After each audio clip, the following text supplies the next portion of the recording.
La Universidad de Extremadura, ¿qué tal? Muy buenas noches. Buenas noches. Y Ramón Franquesa, profesor de Economía Mundial en la Universidad de Barcelona, portavoz de la Coordinadora en Defensa del Sistema Público de Pensiones. Bienvenido, muy buenas noches. Buenas noches. Vamos a analizar enseguida todo esto, si las pensiones son sostenibles, si podemos pagar ese 6% como mínimo que han de subir este año, si las vamos a cobrar o no los que seamos más jóvenes, no tanto, pero algo más jóvenes, y mesa de directores, Amador Ayora, director del Economista, ¿qué tal? Muy buenas noches. Buenas noches. José Antonio Vega, director de 5 días, ¿qué tal? Muy buenas noches. Bienvenidos de vuelta. A los dos os pido un titular. Sostenibilidad a corto plazo. ¿Podemos revalorizar las pensiones como el IPC o están condenados los pensionistas a empobrecerse? A ver, yo creo que es complicado subir el gasto en pensiones cuando termine este año en esos 13.000 millones de euros que supone revalorizar con el IPC pasado. Pero eso es lo que dice la ley.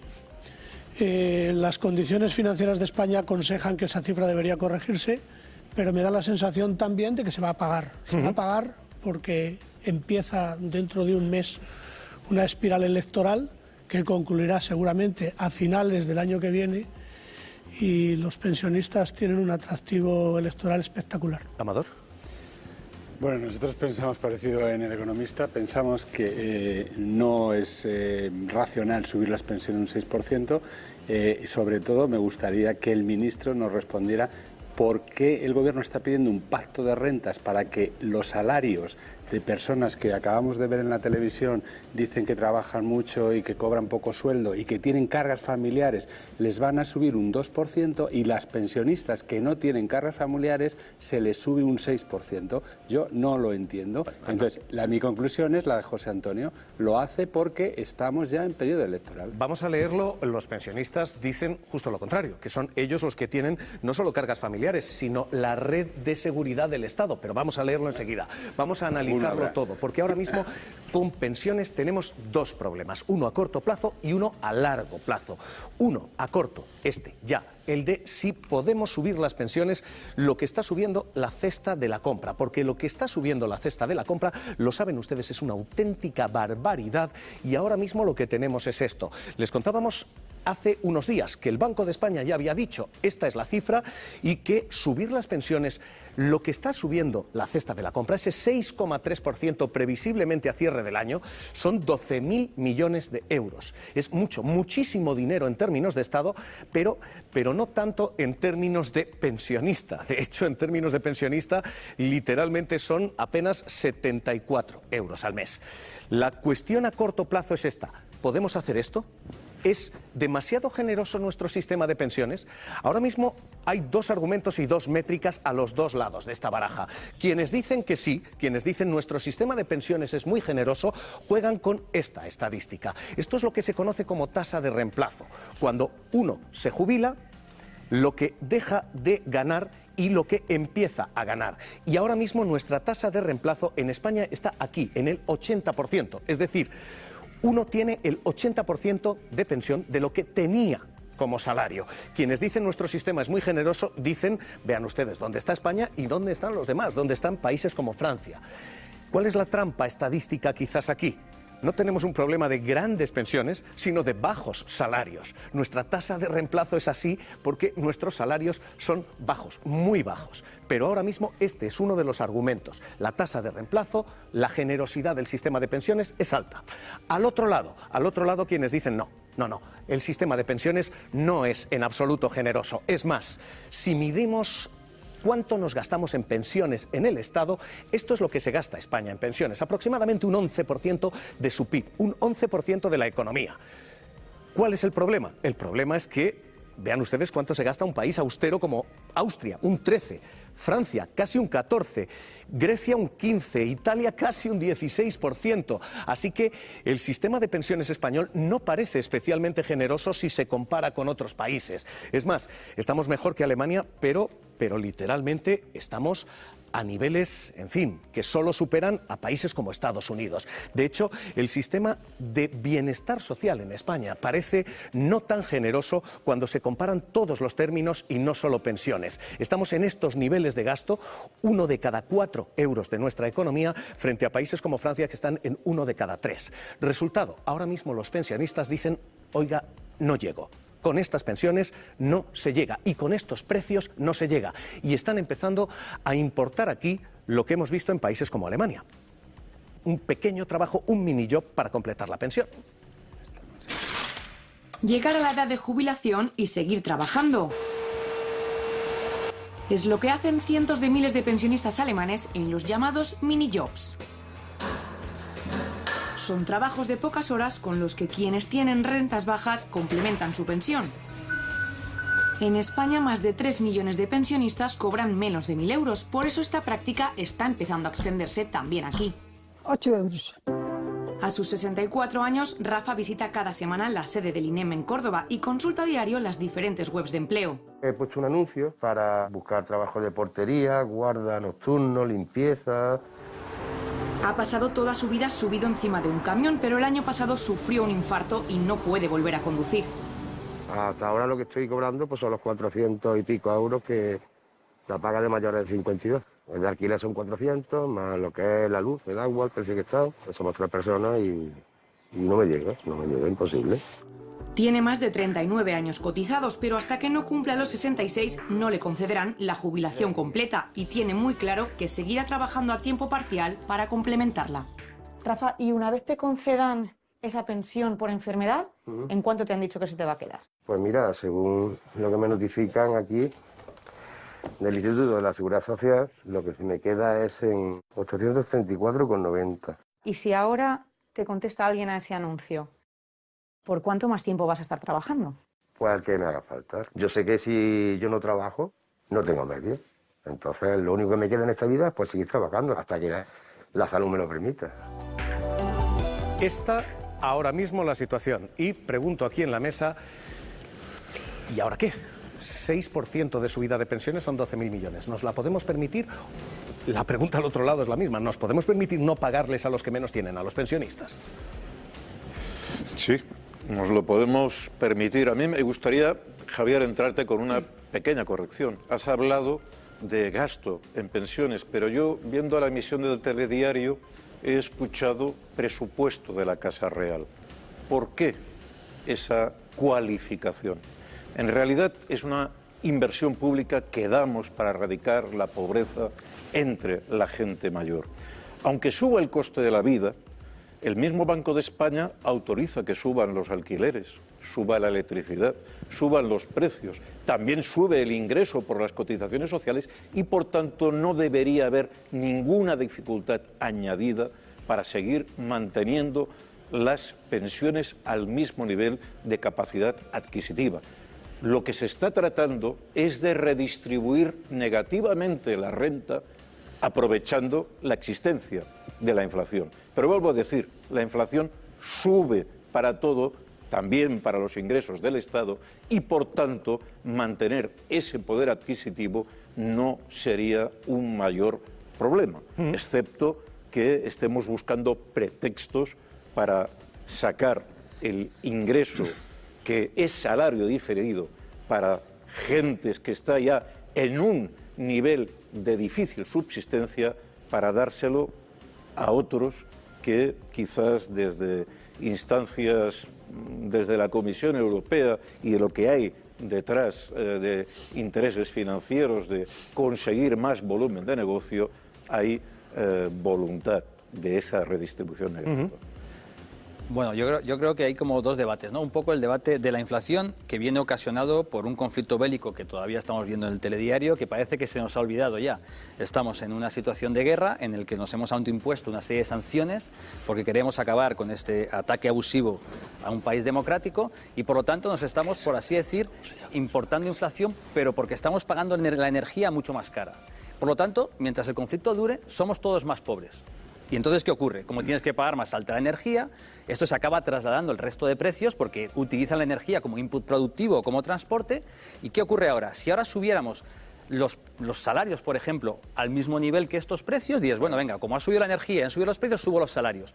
Vuelves a subir otra vez los precios, vuelves a subir otra vez los salarios y te encuentras una espiral que se llama, los economistas tenemos mucho miedo porque es inflación, salarios, subida de precios, salarios, subida de precios, y esto es muy difícil de controlar. Entonces se dice, a ver, dado que somos más pobres, pues vamos a hacer un pacto de rentas para evitar que esto que se llama el efecto de segunda ronda acaben convirtiendo algo que sería un escalón en algo persistente. Y es aquí en lo que ahora mismo, en lo que estamos ahora mismo enfrentándonos, ¿no? Entonces, ¿qué ocurre? Que ahora pues se tiene que hacer este pacto de rentas y se tiene que negociar. Y la cuestión es si se mete aquí. Los pensionistas, el pacto que me están planteando es que el dinero de los pobres se vaya a entonces tú podrías decir, a ver, durante este momento creo que es bueno que los pensiones no pierdan poder adquisitivo, pero en una situación de extrema gravedad como ahora tiene que tener una válvula de escape. Entonces me parece que si yo pienso una pensión media, el pensionista media tiene un salario muy por encima del salario de un joven medio. Por lo tanto, digo, perdón, si al joven... El 60% de las pensiones están por debajo del salario mínimo interprofesional. Sí, pero entonces lo que podríamos hacer es subir el 6%, las pensiones mínimas y las no contributivas, las subimos sin ningún problema, y lo que se hace es que deberían entrar en este pacto de rentas también el resto de los pensionistas, con un compromiso, si quieres, de que una vez que hemos pasado este shock, esta situación de gravedad, esta válvula de escape que va a ayudar a controlar la inflación en el futuro, pues luego lo puedan recuperar. Yo creo que esto sería lo razonable, porque no sería justo que estemos obligando a nuestros jóvenes a que tengan que sacrificar sus salarios para evitar que pues este traslado persistente, ¿no?, a la inflación, y los pensionistas se queden fuera. Pero las pensiones mínimas y las pensiones contributivas sí que deberían ser revalorizadas, como bien dices. Te doy la réplica y no quiero escuchar a Inmaculada. Vamos a ver, primero, la subida de precios de la energía era previo a la guerra. Bueno, se ha combinado las dos cosas. La subida de precios se está repercutiendo en el coste de las hipotecas, en los alquileres, en el pan. ¿Por qué tiene que pagarlo esto los pensionistas o los trabajadores? ¿Y por qué no? Para evitar...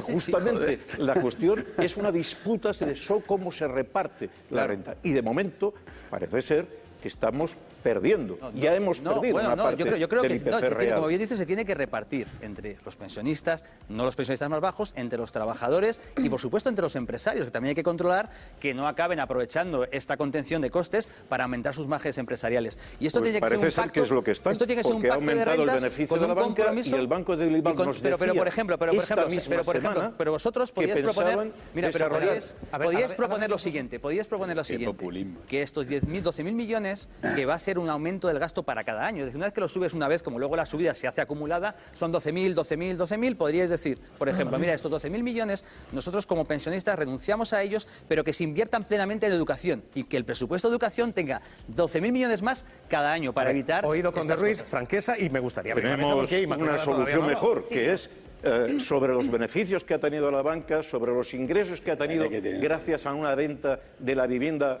que podía haber sido pública de la Sareb a precio de saldo. Sobre ese rendimiento paguemos esos recursos y esas necesidades. La posibilidad de redistribución existe, es un problema de voluntad. Vuelvo a decir, los bancos han tenido un enorme rendimiento y hace una semana el Banco de Bilbao planteaba que iban a tener un excelente negocio a medida que bajen las pensiones, porque van a promover las hipotecas inversas para quedarse con las casas de los pensionistas, planteando que esos 500, 600 euros que les faltan a los pensionistas los pueden recuperar ofreciendo sus casas a bajo precio a los bancos. Bueno, hay algo ella que te explique las hipotecas inversas. Inmaculada, que tenéis aquí una... Yo creo que en el 2021 se consiguió un logro muy importante, que es poner de acuerdo a todas las fuerzas políticas por la revalorización de las pensiones. Pero en este mundo tan cambiante nadie podía suponer en ese momento que íbamos a tener un IPC como el actual. Aún así, en ese momento las pensiones mínimas se revalorizaron al 3, aunque en la ley pone que se revalorizan todas al IPC, y las que no son las contributivas, que no eran las mínimas, al 2,5. Pues yo creo que eso es lo que ahora quizás se debería hacer. Esas pensiones mínimas, que estamos hablando de 2 millones de pensionistas promedio de los 9, pues sí podría y sería muy lógico subirla al IPC, que de verdad sea el que se haya producido en el año. Y ese esfuerzo, al igual que pasa con los salarios, que van a subir en torno a un 3%, que sea lo que se puedan subir las otras pensiones. Porque subir las pensiones tiene un efecto acumulativo, es un ascensor que no tiene vuelta atrás. Lo que se suba se consolida. Y acompañarlo de medidas redistributivas de bono social para la electricidad que hagan que minoren esa necesidad de precios más altos de su cesta de la compra. Porque... Dejadme preguntar aquí en la mesa de directores, porque hay un argumento legítimo entre los pensionistas, que es decir, oiga, ¿por qué nos miran a nosotros? Si va a haber recortes, ¿por qué no se miran los márgenes empresariales? ¿Por qué no se miran otras cosas? ¿Por qué se miran las pensiones? Pregunto y traslado el argumento de Franquesa. Es que, perdón, si me permite, Salvador, eso ya está pasando. Es decir, ese pacto de rentas del que hablaba Ignacio ya está pasando. No está escrito en ningún sitio, pero los salarios están subiendo en torno al 2%, los márgenes empresariales se están estrechando, porque hay una caída natural de la demanda, porque con la subida de precios automáticamente la demanda de bienes y servicios de los particulares cede, y los empresarios, que lo ven venir, automáticamente no tiran de ese margen para arriba, con lo cual... No me pierdas, Vega, porque la gente no siga. O sea, lo que me estás diciendo es, los salarios van a ganar menos, la gente ya se está empobreciendo, ¿y las empresas ganan menos también? Las empresas necesariamente van a ganar menos porque va a haber menos demanda y por lo tanto van a vender menos. Y los pensionistas deberían también ganar menos. Hay otras fórmulas, se han indicado algunas, como subir las pensiones mínimas con el IPC. A mí me sigue pareciendo una exageración, porque eso luego se consolida en la factura de las pensiones para siempre. Hay más fórmulas. La inflación subyacente, que seguramente recoge mejor y de una manera más estable el incremento del coste de la vida, podría ser un indicador más acertado que el simple IPC. La inflación subyacente es un indicador falsificado, porque quita de la inflación la energía y los alimentos, y la gente tiene que pagar la luz, el gas y la comida. Por tanto, eso es hacer trampas. Nosotros somos un movimiento social que no estamos dispuestos a dejarnos robar nuestros ingresos, y además compartimos la idea de que tampoco a los trabajadores se les debe recortar los salarios ni que tengan aumentos salariales por debajo del coste, de lo que sube el coste de la vida, porque eso hunde la economía. Eso lo que provoca es una contracción y una recesión mayor. Amador, eso está demostrado que es mentira. No, eso que dices, la espiral salarial. Primero, yo tengo tres discrepancias contigo. La primera, es mentira que todos los pensionistas no son pobrecitos. Yo conozco muchos pensionistas que juegan al golf. El 60% está por debajo del SMI. El 60%, pues como dice Conde Ruiz, hagamos una subida de las pensiones para los más vulnerables o las personas que tienen pensiones mínimas, no contributivas, etcétera. Vamos a estudiarlo y vamos a apoyar a esas personas. Pero ¿por qué un señor que tiene 1.500 euros de pensión o 1.200, que es más que milurista, le tienen que subir un 6% a la pensión, y mi prima, la del pueblo, que gana 900 y que tiene 3 hijos al cargo? No. Es que no lo puedo comprender. Eso no es política social. Lo segundo, lo que has dicho de los bancos... cobrando menos que el salario mínimo interprofesional, quizás tendría que defender sus derechos y tener... No, es que a lo mejor no trabaja a tiempo completo. Sí, era un ejemplo. Segundo, lo que ha dicho de los bancos, pues hombre, si quieres irte a un régimen cubano como el de Putin o alguna cosa así, pero hombre, a confiscar. Para empezar, te deberías estudiar que los bancos españoles, que son multinacionales, la mayoría de sus beneficios los obtienen.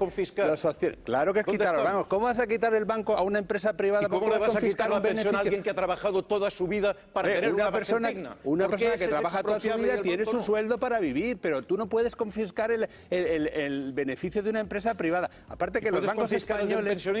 ¿Pero cómo vas a confiscar los beneficios de una empresa? Pasaríamos a ser un país totalitario en el que no habría iniciativa privada y en el que nadie pasaría a emplear a nadie. Y ajustar el reparto de las cargas fiscales de manera justa. A ver, dejadme ir un segundito a la calle, dejadme un momento ir a quienes están viviendo esto al otro lado, porque estamos diciendo, los pensionistas ahora mismo protestan porque es verdad que los precios han subido, en fin, de manera disparatada, y es verdad, decía el propio Banco de España, que no han subido igual para todos, porque quienes menos tienen están sufriendo esa inflación más. Quienes menos tienen ven cómo los precios a los que dedican más renta se les escapan. Energía, alimentación, así que ahora mismo los pensionistas dicen: Andrea Uña, Movimiento de Pensionistas de Vizcaya. ¿Qué tal? Muy buenas noches. Muy buenas noches. Muy buenas noches. Estoy Andrea, escuchando lo que el estamos debate planteando aquí, ya lo muy estás oyendo. Lo que atentamente. estamos planteando es, ¿nos lo podemos permitir? ¿Nos podemos permitir este 6,3% este año? Por supuesto. Mira, yo voy a hacer un poquito, estoy en un lugar emblemático con el Ayuntamiento de Bilbao, donde nos juntábamos todos los lunes, desde el 15 de enero del 2018. Es decir, llevamos 152 meses y medios, 4 años y 5 meses, casi 6, en la calle. Empezamos reivindicando o protestando por el 0,25, que desde los recortes y las reformas del año 2013 veníamos sufriendo.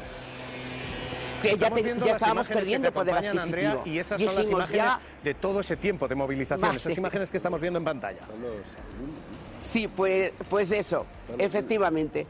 No quiero hacer historia, pero es que simplemente ahí hay economistas, pero yo soy una pensionista de calle, de las que estamos en la calle, de las que estamos miles y miles de pensionistas en la calle, de los que no se llegan ni siquiera a 1.080 euros, que es lo que tenemos de nuestra reivindicación. Ninguna persona puede vivir por menos de 1.000 euros porque está en el umbral de la pobreza. Y los señores economistas que juegan al golf o algunos pensionistas que juegan al golf, si tienen esas pensiones es porque habrá cotizado para tener pensiones altas. Nosotros lo que decimos es que ninguna persona, ningún pensionista, ninguna mujer puede vivir por debajo de 1.000 euros. Están en el umbral de la pobreza y, por favor, se los digo claramente porque me enfada mucho, que no utilicen que estamos en guerra o que ha pasado la pandemia, porque en el año 2018, cuando salimos a la calle, ni estaba la guerra de Ucrania ni estaba la pandemia. Y seguimos reivindicando lo mismo. Andrea. 1.080 euros, porque muchísimos millones de personas, mujeres sobre todo,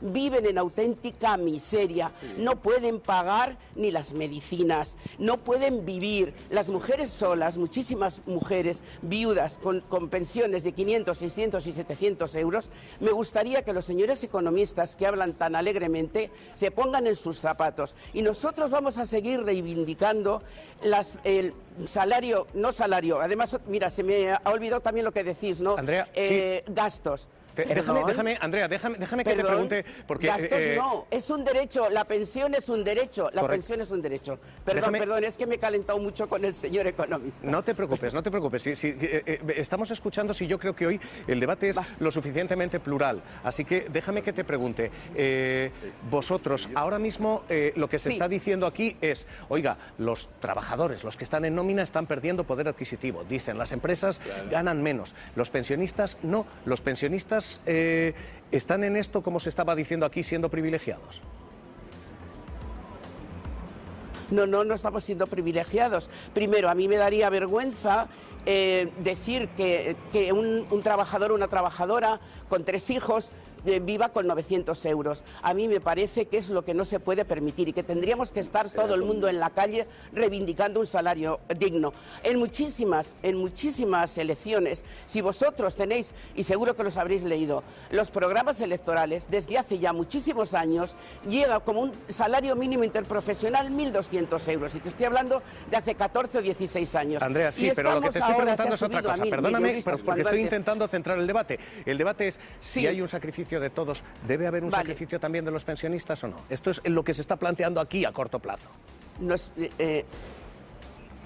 Nosotros lo único que pedimos es nuestro derecho de tener una pensión digna de 1.080 euros y no son gastos, es un derecho. Y además el artículo 50 de la Constitución, cuando dice que será el Estado, cuando no se llegue con las cotizaciones, no puede dejar a las personas mayores abandonadas abandonadas porque no llega el dinero. Y tendrá que ser con presupuestos generales del Estado, porque además a mí me sorprende muchísimo que solamente no haya dinero para las pensiones, pero en cualquier momento se puede aumentar la partida en armas. No hablemos de la Casa de los Borbones, no hablemos de otros gastos, que es que además no quiero meter otro debate para que no me digas, Javier, que me estoy desviando.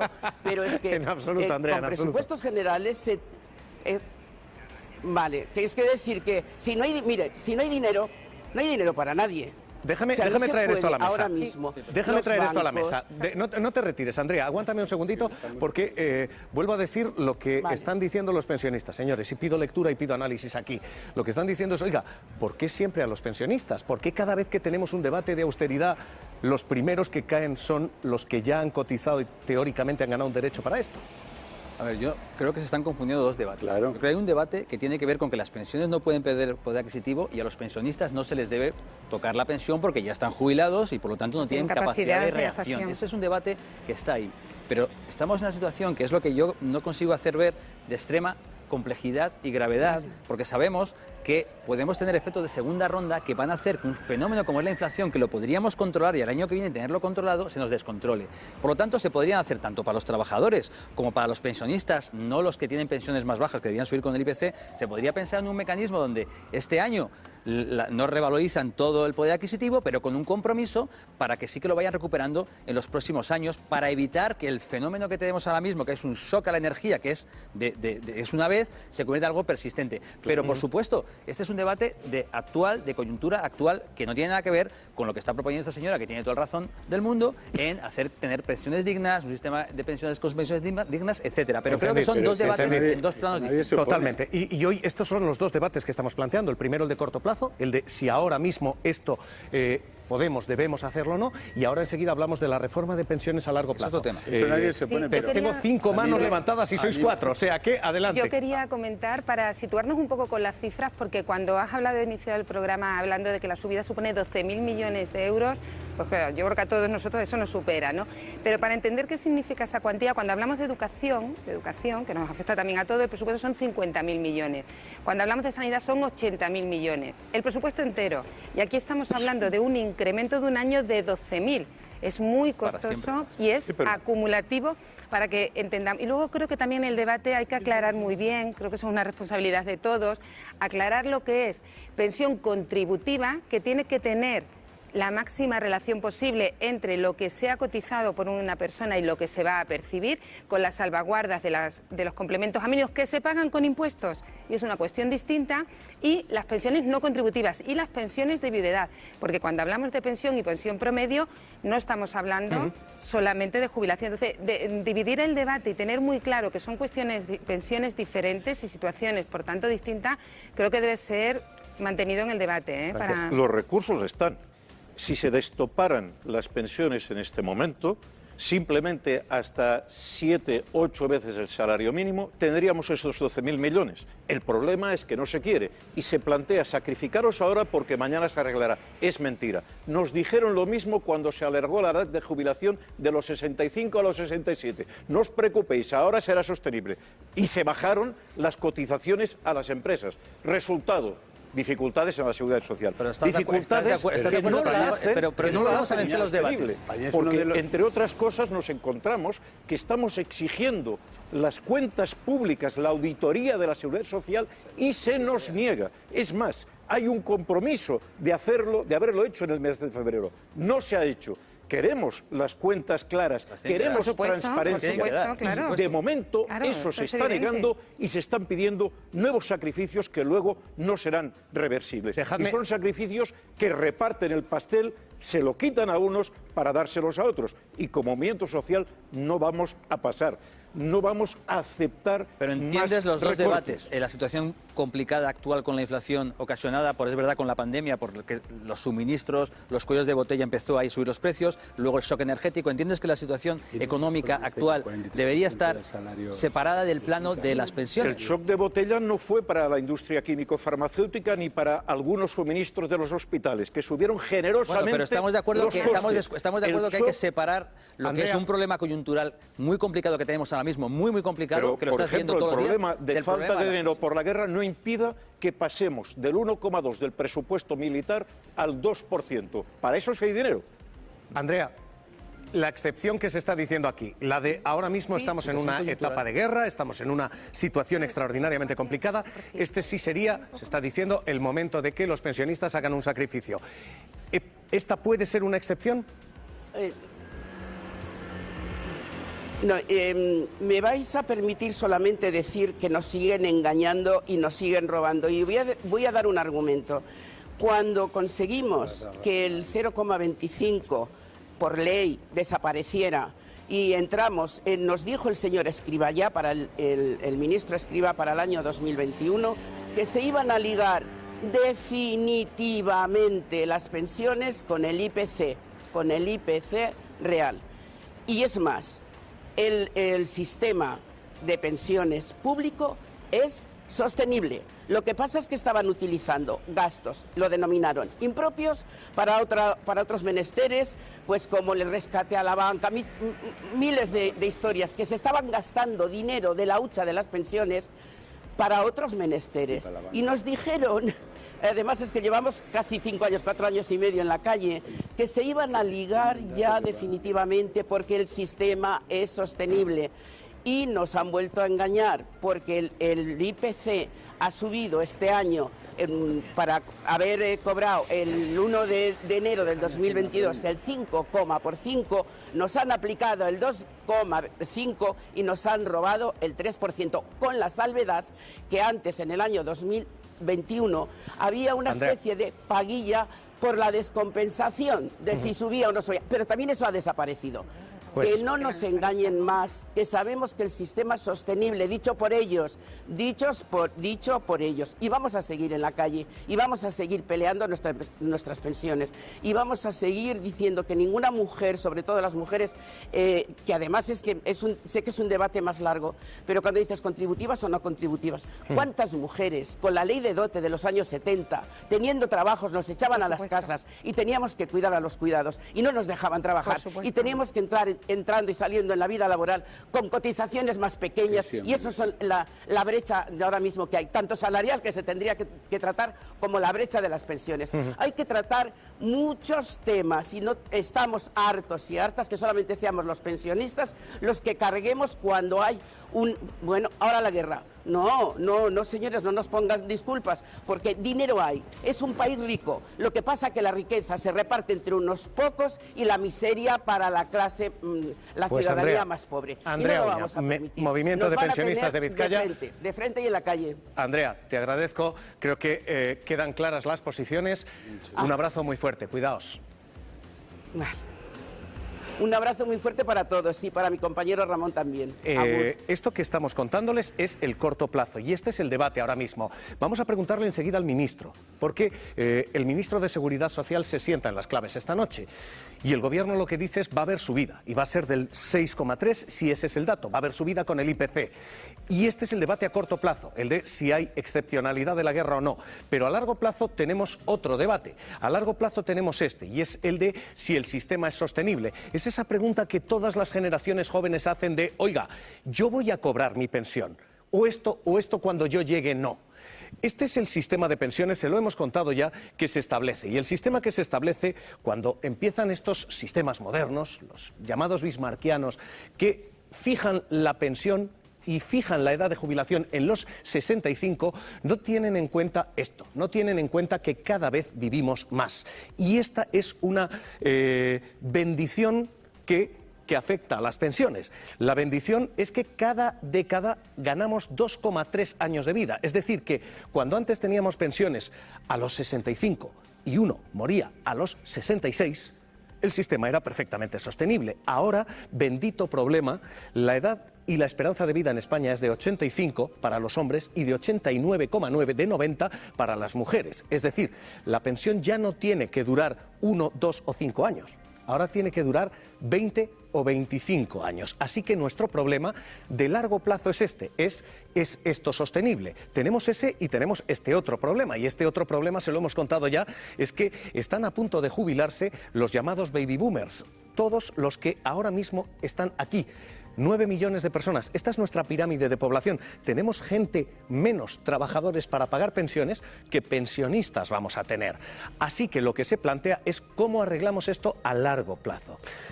Y a largo plazo se han planteado dos soluciones. La primera, esta, retrasar la edad de jubilación. ¿Ven todos estos puntitos rojos? Esto es donde estaba la edad de jubilación. En países como Colombia, la República Checa, España es este de aquí. Vean ustedes lo que ha ido pasando. Vean ustedes cuál ha sido el movimiento. Todos ellos han ido retrasando la edad de jubilación. España la ha fijado camino de los 67 años. Lo que se dice es: retrasemos la edad de jubilación, de forma que aunque haya más esperanza de vida, uno va a seguir cobrando menos años de pensión. Y esta es la primera de las ideas que se ha trabajado. Parece que seguimos en ella. Ahora mismo a los 67, ¿hasta dónde más podemos ir? Y la segunda idea es esta otra, que es, bueno, cambiemos cómo calculamos la pensión. Esto que están viendo es la vida laboral que hay acumulada media en España de cualquier persona. Uno empieza cobrando poco cuando es becario y su salario por lo general va subiendo hasta que ha pasado esto. Y es que en los últimos años, especialmente con la crisis, en los últimos años en los que uno está trabajando, debería haber seguido ganando más, pero lo cierto es que ha sufrido un golpe ahí. ¿Qué dice y en qué se trabaja ahora la seguridad social? Hasta ahora lo que tenemos es esto: se miran 25 años de vida laboral y esa media da lugar a una pensión. 25 años. ¿Qué se está planteando? Lo que se está planteando es, bueno, estiremos esto, computemos prácticamente desde que uno era becario y si uno mete más años, obviamente la media baja. ¿Cuánto baja? Este es el cálculo de la Universidad de Valencia hoy y es una caída del 8,8%. Es decir, si ampliamos todo esto a 35 años, los pensionistas forzosamente van a cobrar menos. Y esto es ahora lo que se está planteando: ir a edades de jubilación de hasta 70 años en algunos países. Hemos estado con algunos trabajadores que dicen: oiga, sí, esto es voluntario. Buenas tardes, por la tarde, ¿cómo estamos? Hola. ¿Qué tal? ¿Qué hay, Pilar? ¿Qué tal, Pilar? Espero que vengas con fuerzas porque tenemos mucho que despachar. Pues vamos con todo ello. Pilar es empresaria, lleva más de 45 años trabajando y tiene muy claro por qué sigue al pie del cañón. En primer lugar, porque me lo paso bien.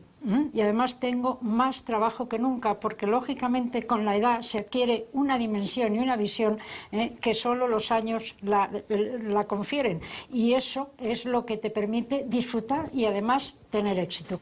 Dice que trabajar le ayuda a estar bien física y mentalmente. Genera anticuerpos, que genera posibilidades, capacidad de resistencia a la frustración. Desde su experiencia considera un error tanto las prejubilaciones como las jubilaciones forzosas. Hay motivos que no son los que se dicen, no es que sean los más caros, sale mucho más caro contratar a jóvenes, formarlos y que una vez que los has formado se vayan, eso es mucho más caro. Y eso no genera riqueza, eso es destructivo de esa empresa. Ejerciendo como médico de familia y psicólogo, Darío ya ha cumplido los 70 y ni se plantea dejar la profesión de su vida. Entonces creo que es justo, pues mientras uno pueda seguir siendo útil, pues seguir trabajando en menos intensidad que lo que seguía trabajando antes, pero seguir ayudando y seguir haciendo pues lo que sé, que es curar. Y para hacerlo, dice que ahora tiene todo lo que necesita. Edad, salud y conocimientos acumulados aprendidos. Y además también a esta edad pues una serenidad para tratar a los pacientes, una tranquilidad que pues cuando era uno joven pues la verdad es que escaseaba un poco. Nos habla de sus proyectos, de los libros que sigue escribiendo sin perder la sonrisa, el mismo buen humor que vimos en Pilar. Ambos dicen que seguirán como los viejos rockeros.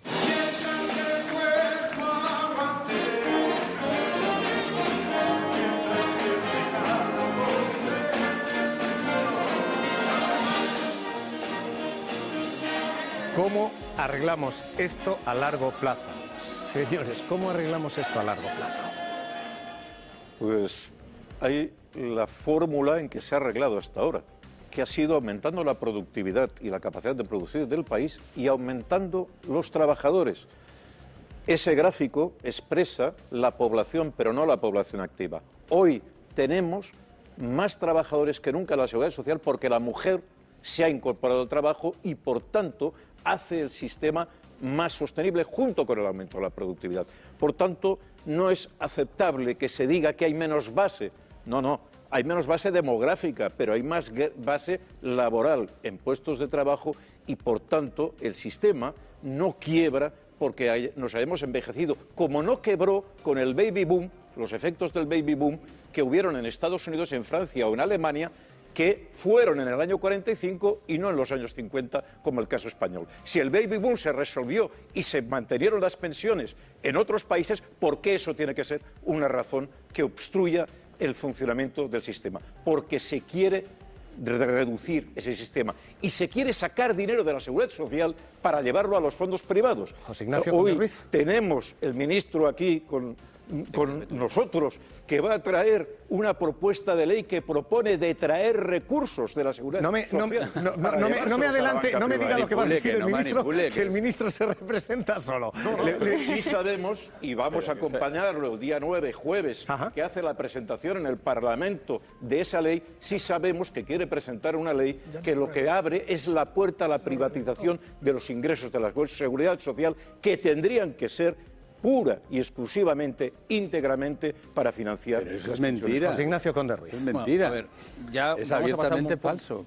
Vamos no quiero de verdad abrir un debate con el ministro, porque con el ministro hemos pactado una entrevista. Entonces, les entiendo las alusiones, pero me van a perdonar. No vamos a entrar en el debate con el ministro, al que hoy le hemos planteado otro formato y otra alternativa. No hay ningún problema y no lo habría si ese fuera el pacto que habíamos hecho. Pero cuando planteamos entrevistas, hacemos entrevistas. Como a ustedes les hemos dicho, ustedes debate. Así que, insisto, ¿cómo arreglamos esto? Y entiendo y respeto la opinión de Franquesa. Pero, dicho esto, ¿cómo arreglamos esto a largo plazo?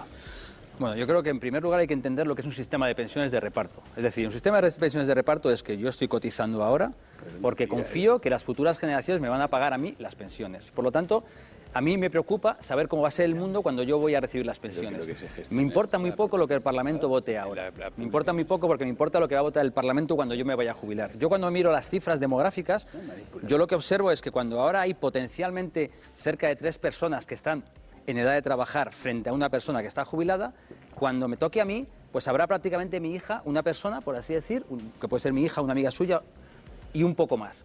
Entonces, hay que adaptar el sistema a esta nueva realidad demográfica. ¿Cómo hacerlo? Por supuesto, a los pensionistas actuales no se les puede tocar, por lo tanto, tranquilos, los que estáis ahí, los jubilados actuales no se les debe tocar porque sería injusto. Es una cosa está tocando ya. Bueno, pero no se os debería tocar, salvo en la cuestión coyuntural que hemos hablado antes. ¿Por qué? Porque ya no tenéis margen de maniobra para poder adaptaros a los cambios. Las reformas tienen que venir anunciadas ahora, con tiempo suficiente para que afecte a las generaciones como podamos ser los que estamos trabajando, los jubilaremos en unos años.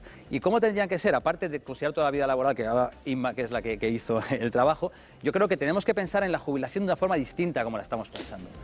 Ahora mismo una persona se va a la cama habiendo trabajado 40 horas y por la mañana ya no vale para trabajar. Pensémoslo un momento, ¿qué pasa durante esa noche que no puede trabajar? Hay que favorecer, no ahora, pero sí que facilitar que se pueda compatibilizar la pensión con el salario y salir del mercado laboral de una forma gradual. Es decir, que, pues oye, pues trabajas 40 horas, 30, 20, etcétera, de tal forma que puedas conseguir esos trabajadores que no vas a tener en el futuro, no ahora, y que puedas hacer que no un joven, pensar que un joven se levantará por la mañana, porque lo hemos decidido hoy en el Parlamento, y va a pagar una pensión entera, porque eso nos puede parecer bonito, pero eso no va a ocurrir. Los jóvenes del futuro, como les hagamos pasar esta carga actual sin reformar las pensiones, cogerán sus pies y se irán a otro país donde sí que han reformado el sistema de pensiones y ya vendrán aquí de vacaciones. Inmaculada. Y estamos hablando del futuro, no de ahora. Inmaculada. Respecto a la edad de jubilación, habéis explicado fenomenal los 67 años, pero hay que entender que 67 años es para aquellos que no tengan una carrera de cotización de 38 años y 6 meses. Para que sí la tenga, sí estamos hablando, se habla de 65 años. Por lo tanto, yo creo que siempre hay que entender, cuando se hagan los ajustes, edad de jubilación con años cotizados, porque no es lo mismo empezar a trabajar con 16 años o con 18 que entrar al mercado laboral con 25. Y respecto al cálculo de la pensión, tenemos que saber de dónde venimos. El sistema, cuando se empezó a calcular la primera pensión, se calculaba respecto a 2 años. Luego se ha pasado a 15, luego se ha pasado a 25 y ahora estamos yendo, o se puede que se vaya en este segundo semestre a 35. ¿Qué se quiere hacer con eso? El sistema más contributivo. Volvía a lo que yo decía, os comentaba antes. Hay que diferenciar toda la parte que debe ser financiada de manera impositiva, de manera no contributiva, para completar esas necesidades que tanto se han comentado ahí, y por otra parte el contributivo, que tiene que ajustarse y ser lo más relacional posible con lo que se cotiza y se percibe. Ahora mismo sobre la mesa, perdón, Franquesa, te doy la última palabra porque quiero escuchar al ministro, que insisto, está escuchando. Esta relación entre contribución y pago manifiestamente a día de hoy se está incumpliendo con personas que han trabajado más de 40 años y se les está deduciendo hasta el 16 y el 20% porque perdieron su trabajo antes de llegar a la edad de jubilación. Por tanto, para empezar, empecemos por hacer justicia con el pasado. Y para seguir, la cuestión es, en todo caso, negociar con aquellos que están en condiciones de poder cambiar su aportación o su forma de trabajo. No cambiar las reglas cuando se llega al final del partido, porque lo único que se busca con alargar los 35 años es recortar el gasto, esa parte del presupuesto que va a la gente mayor. Es reducir la capacidad adquisitiva de gente que ya, como hemos visto, está en una situación muy precaria. Hemos visto situación de corto plazo. Estamos viendo propuestas de reforma a largo plazo, o estirar el cálculo o retrasar la edad de jubilación. Y quienes están en situaciones de cierta llamada penosidad dicen, oiga, esto de estirar la vida o de retrasar la edad de jubilación, conmigo que no cuenten. Hay mineros, obreros, que lo que están diciendo es absolutamente impracticable para algunas profesiones como estas. Esta era la vía por la que salían el material de la mina para afuera. Con 18 años, Ricardo empezó a trabajar en la mina de carbón. Era picador, una de las labores más sacrificadas. Picando carbón durante 12 años, 8 horas diarias. Tiene ahora 56 y lleva jubilado 26 debido a una insuficiencia respiratoria. A los 30 me tuve que jubilar por enfermedad profesional. Picando carbón no es lo mismo que una persona con 50 años poniendo ladrillos. A 170 kilómetros de esta mina en desuso de Torre del Bierzo, en León, está la de San Nicolás, en el Ayuntamiento de Mieres. Es el único pozo de carbón que sigue activo en España. José Manuel trabaja en él desde hace 16 años. Aunque se ha mecanizado también muchísimo las labores, seguimos teniendo una precariedad laboral. No hay servicios, no hay modo de lavarse de ojos, simplemente es bajar, trabajar y subir. Sería impensable ver a un trabajador de la minería más allá de los 50 años. Con 38 se ve jubilado. Dentro de unos 5 años, más o menos. A los 43, que fue cuando se prejubiló Lito después de 2 décadas trabajando también en este pozo. Aunque puede parecer un privilegio, explica, no lo ha sido. Las prejubilaciones fueron un intercambio de acabar con el sector. Mientras nosotros nos íbamos muy bien para casa económicamente, jóvenes, con 43 años, no se veló ni se miró por las generaciones venideras, ni por nuestros hijos, ni por nuestros jóvenes. Estas prejubilaciones se sumaron a la vida laboral más corta que de por sí tiene el sector minero del carbón. 52 años es su edad mínima de retiro al tratarse de una profesión considerada excepcionalmente peligrosa, penosa o tóxica. A bomberos, policías locales o trabajadores del mar también se les otorga un régimen especial, con coeficientes reductores de hasta 10 años sobre la edad ordinaria de jubilación. Retirados a los 50, cuando su cuerpo dice basta. Hemos leído y discutido corto, largo plazo. Franquesa, Ramón Franquesa, coordinadora por la defensa del sistema público de pensiones. Gracias. Inmaculada Domínguez Fabián, profesora de Economía Financiera de la Universidad de Extremadura. Gracias. José Ignacio Conde Ruiz, Fundación de Estudios de Economía Aplicada de FEDEA. Gracias. Les he escuchado a los tres. Me van a permitir que, lo que les decía antes, escuchemos al ministro de Seguridad Social, porque ahora mismo todo este debate de si las pensiones deben subir ese 6% que está previsto en la inflación, es la pregunta clave de quien nos está viendo. José Luis Escrivá, ¿qué tal? Muy buenas noches. Hola, buenas noches. Bienvenido a Las Claves, ministro. ¿Van a subir las pensiones ese 6,3% que dice la Comisión Europea que cerrará el año? ¿Podemos permitirnos 12.000 millones de subida de pensiones?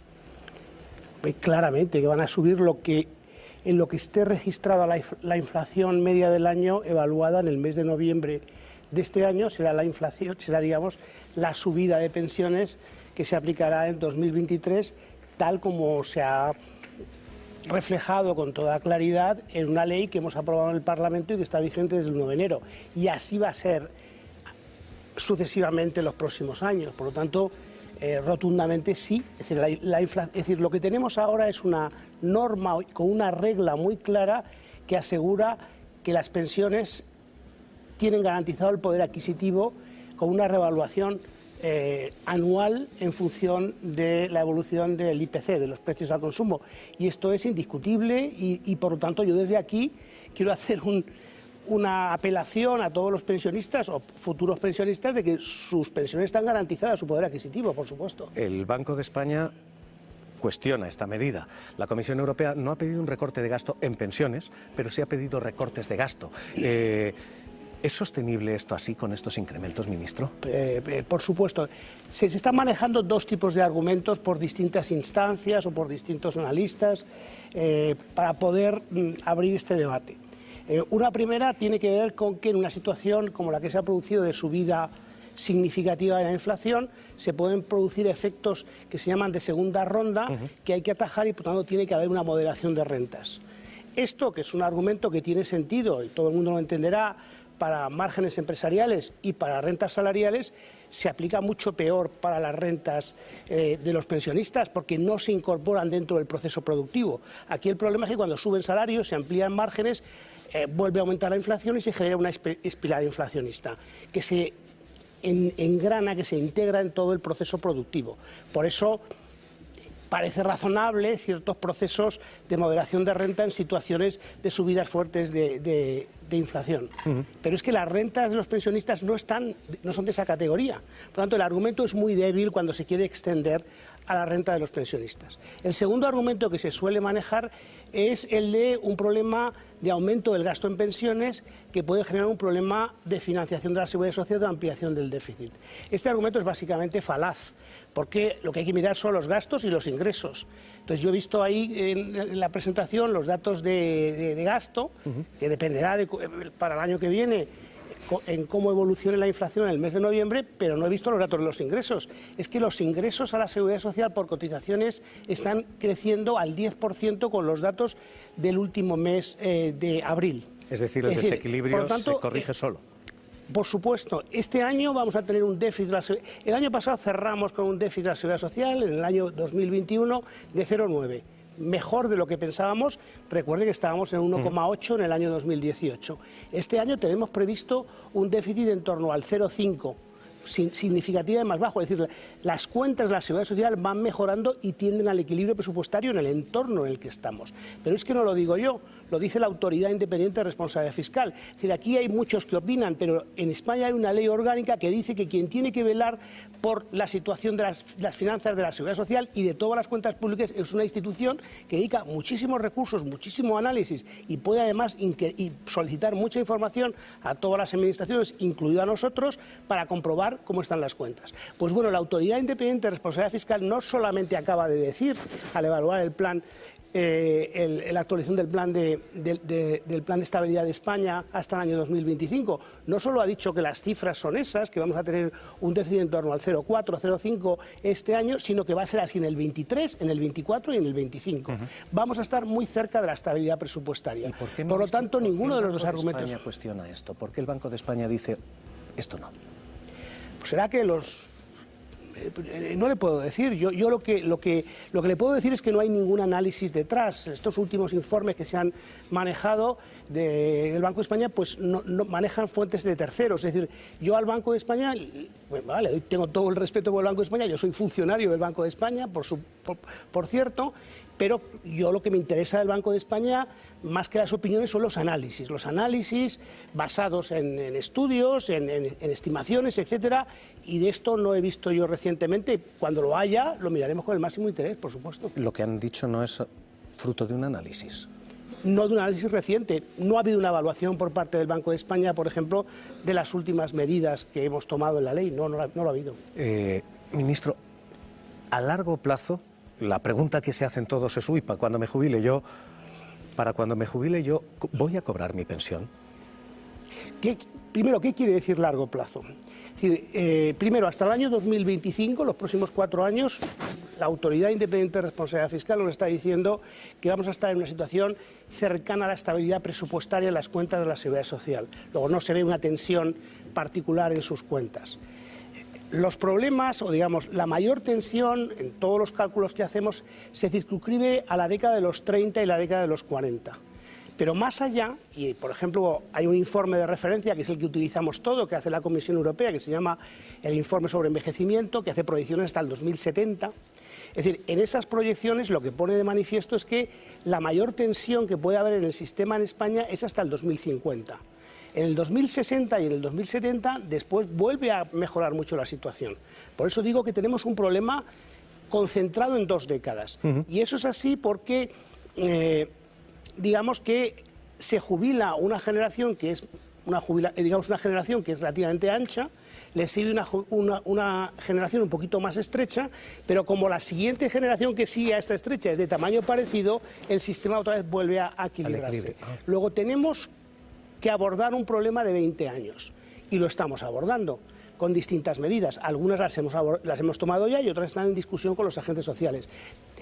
Tenga usted la seguridad, y todos los pensionistas, que el marco general que hemos desarrollado, acordado por cierto con los agentes sociales y sobre todo con los grupos políticos en el Pacto de Toledo después de 10 años, es decir, este marco que nos da sostenibilidad y debe dar tranquilidad a los pensionistas, es algo que se ha hecho con muchísimo rigor, que se ha discutido también con la Comisión Europea, es parte del Plan de Recuperación y Resiliencia, que tiene mucho consenso y que asegura la sostenibilidad del sistema perfectamente. Ministro, en la segunda parte de reforma que ustedes tienen que hacer está estirar eso, la base de cálculo sobre la que uno computa la pensión. Cuanto más la estiramos, más baja es esa pensión. Hoy el análisis de la Universidad de Valencia decía literalmente eso. Si en lugar de 25 tomamos 35, lo que decía ese análisis es bajan las pensiones un 8%. Eso puede ser un sacrificio temporal, dice usted, para 20 años, pero ¿puede ser eso? ¿Ustedes van a plantear estirar la vida laboral? Que yo invito, es decir, el Plan de Recuperación y Resiliencia o el acuerdo con los agentes sociales o las recomendaciones del Pacto de Toledo, todos esos documentos y todos esos acuerdos reflejan exactamente lo que vamos a hacer en cada frente. Esto que me acaba de decir usted, como muchas de las cosas que oímos sobre pensiones, es falso, es simplemente invenciones. Es decir, lo que decimos estrictamente sobre el periodo de cómputo es que es, en atención a una recomendación del Pacto de Toledo, es neutral desde el punto de vista de gasto, no tendrá ningún efecto sobre el gasto.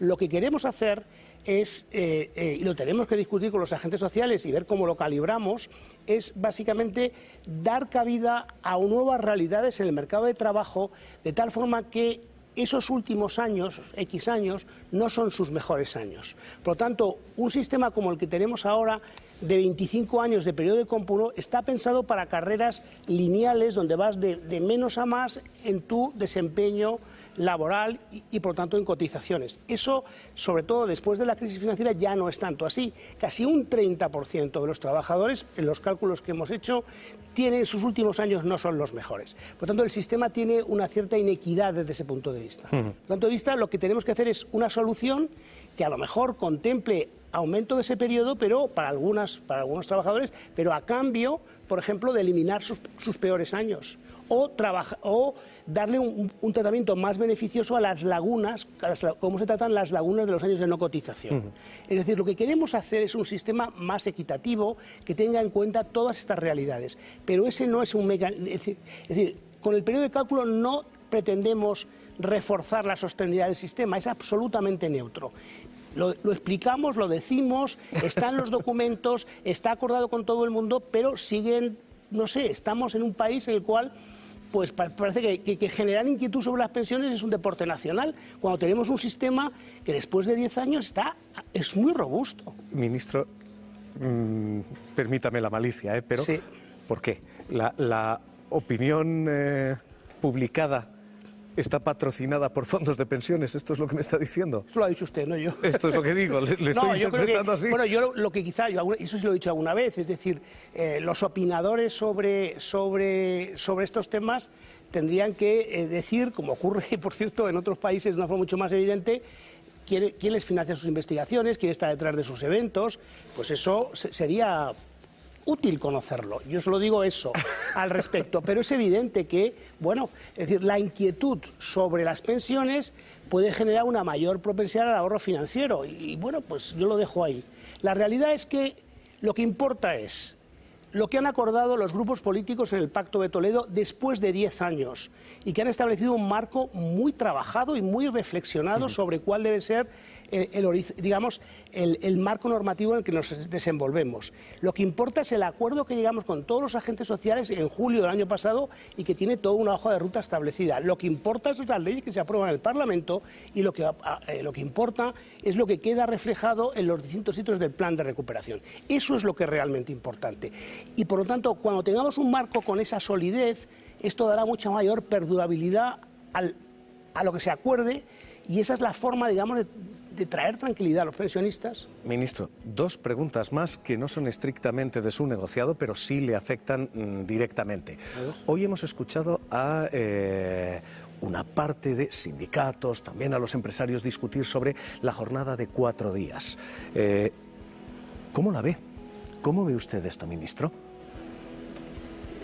Vamos a ver, yo creo que esto es una decisión que tiene que evaluarse en cada uno de los sectores económicos, en cada una de las empresas, en función de la productividad, la evolución de la productividad que haya en cada sector. Y hay muchas diferencias entre empresas, entre sectores, en cómo se aborden jornadas laborales de determinada manera. Me parece que esto es una discusión muy más micro que macro. Hoy hemos escuchado a Yolanda Díaz decir que trabajan ustedes en un algoritmo para penalizar a quienes hacen horas extras impagadas, que se va a perseguir a las empresas que tiran de hora extra impagada. Vamos a ver, yo creo que esto, tanto la Seguridad Social como la Inspección de Trabajo y también la Seguridad Social, lo que es la Tesorería, lo que tiene son instrumentos donde utilizan pues técnicas de Big Data y de cruce de información para perseguir el fraude. El fraude hay que perseguirlo y por lo tanto hay distintos mecanismos, distintas técnicas que se llevan utilizando hace tiempo y que se están sofisticando. Yo creo que en ese marco hay que entenderlo. Y una última cuestión, ministro. Usted es ministro de Inclusión también. Le quiero pedir opinión sobre lo que hemos escuchado en Castilla y León. Sabe usted el debate y en un momento determinado el vicepresidente de Castilla y León le dice a una diputada con discapacidad esto, lo que van a escuchar, esto. Mire, señora Frutos, yo no le voy a tratar con ninguna condescendencia y le voy a responder a sus faltas de respeto como si fuera una persona como todas las demás. Le voy a contestar a usted como si fuera una persona como todas las demás. Ministro, ¿usted cómo lo ha leído? Bueno, tengo entendido que el presidente de Castilla y León ha pedido disculpas. Sí. Es decir, evidentemente cuando un presidente y autor de esas palabras. Bueno, pero si el presidente de un gobierno tiene que salir a pedir disculpas de lo que dice un vicepresidente, es una situación novedosa, como mínimo, ¿verdad?